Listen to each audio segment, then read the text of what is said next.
Within the Kibbe image identity system, there are 5 archetypes. An archetype is the representation of a concept, and in the case of the Kibbe system, an archetype is a symbol of yin and yang balance. An image identity is slightly different. It's one's place on the yin and yang scale. The Kibbe archetype is considered by David Kibbe himself to be allegorical. It's a starting place to understand one's yin and yang balance. This is a little confusing because once upon a time, the pre-internet Kibbe had the archetypes of gamines, classics, and naturals existing as image identities, and then he did away with them. This causes a lot of internet debate about whether or not the supposed pure types still exist, whether they're helpful for helping people find their style, and whether or not they require different accommodations than the more yin and the more yang types. Now, this is something I have opinions about, but I'm going to put that in my pocket, and we're going to save it for later.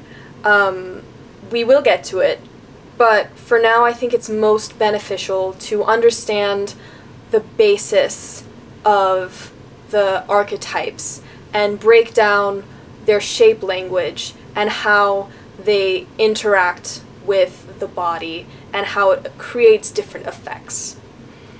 The foundation of Kibbe is within yin and yang.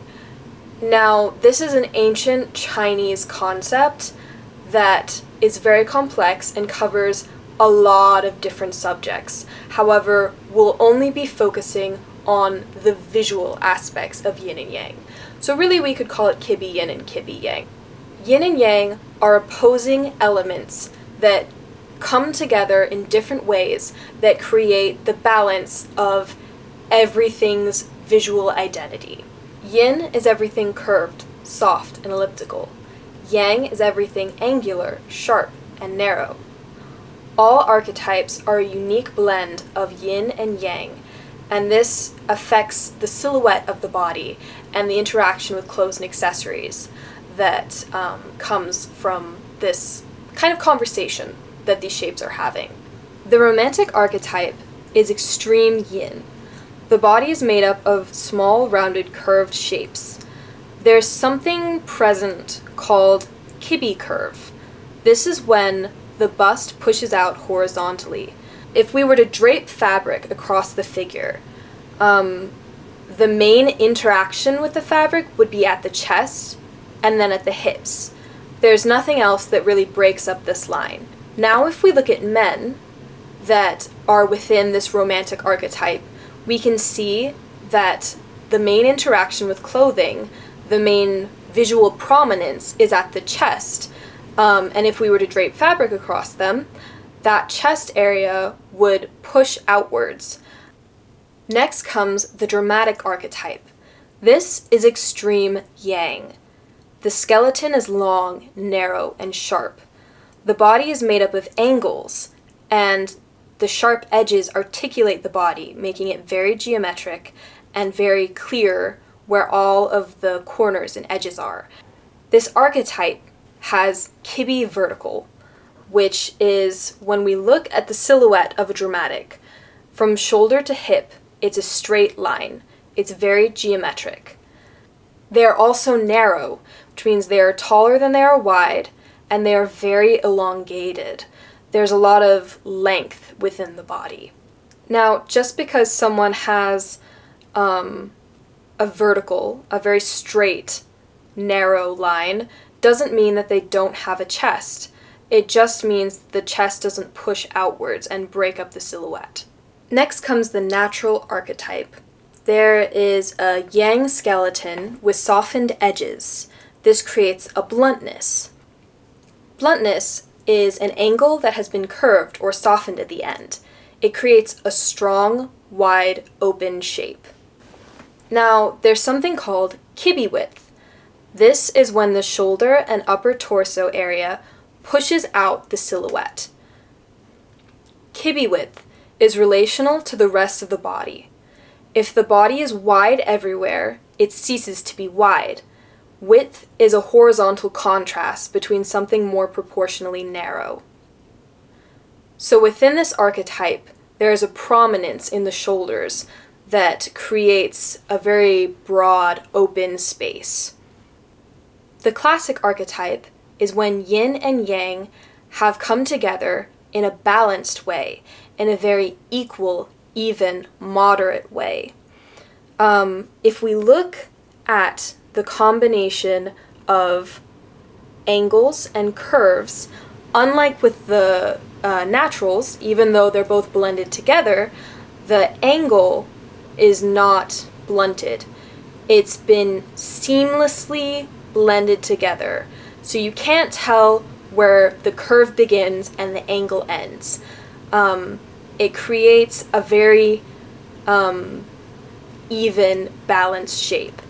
Now, when we look at the silhouette, there is Kibbe balance. And that's when the silhouette doesn't lean towards extremeness. It's very even. The shoulder and hips are moderate in scale.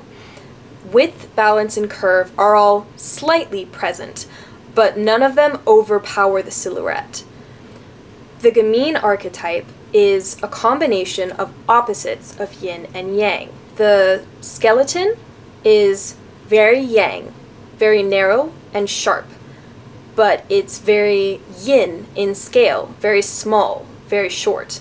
Curve and angles exist. However, unlike the naturals and classics, they're not blended together. They exist in the original shape of a curve and an angle, but they exist next to each other, which creates a contrast and a visual interest. This mixture of unblended curve and angles is the combination of opposites. There's something called Kibbe petite. This means that you are small in all directions, narrow and short. The body is very compact, and when you look at it, it's almost as if it's segmented. Now, this is because of the combination of opposites. Because you have these very clear forms next to each other that contrast each other, it creates a compartmentalizing effect. The pure types of naturals, classics, and gamines used to exist within the Kibbe system. Now they have been done away with. This is because there's been a shift in the dichotomy. Originally, one's dominant was either vertical, curve, width, balance, or petite. And there was a more vertical and a more curved version of each. But the root was in the archetypes. Now, in the current system, one's dominant is either vertical or curve, and the other traits serve as secondaries. Now, this makes it easier to find your image identity. Pure naturals, classics, and gamines exist within the vertical family in the current system. They lack Kibbe curve, and they have straightness in their silhouette. But they're kind of outliers, as they lack elongation. Vertical used to require both elongation and straightness. If there's just straightness, it would cease to be vertical. It would be something else. The pure types sit in the middle of yin and yang. They don't lean towards either one. And Kibbe sees this as very rare. Most people lean a little yin or a little yang, and the straightness pushes them into yang. However, I think gamines, classics, and naturals exist as their own type, their own image identity, and they require different accommodations than their yang counterparts, as they lack that length and elongation. This leads to a different yin and yang balance than the more yang types. Here I have examples of people I consider to be pure types of naturals, classics, and gamines. And then beside them, I have their more vertical sisters.